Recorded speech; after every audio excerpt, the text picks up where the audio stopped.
Welcome to the Slop Farm. Enjoy the video. In this video, I will explain how to charge your Mini Cooper electric car. First, locate the charging port, typically on the rear passenger side. You'll primarily use a Type 2 cable for AC charging or a CCS Combo 2 for faster DC charging. Always ensure your Mini Electric is completely turned off before you begin the charging process to ensure safety and proper connection. This simple step helps prevent any electrical issues. For convenient home charging, you'll use an AC wall box. Connect the Type 2 cable to your home charging unit first, then firmly insert the other end into your Mini Electric's charging port.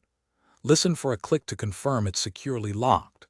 The car's charging indicator light will illuminate, often blue or green, signaling that charging has successfully begun. This method is perfect for overnight top-ups. When you need a quick charge on the go, public DC fast chargers are ideal.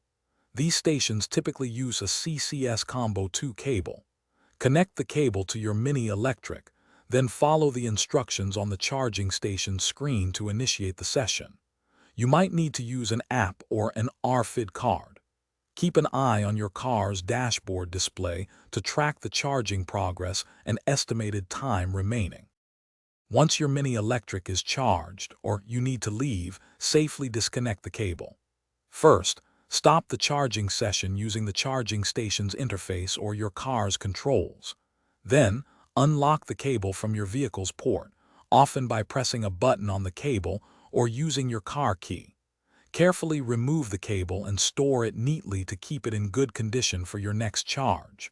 Always prioritize safety. Thanks for watching. Consider subscribing if we helped you today.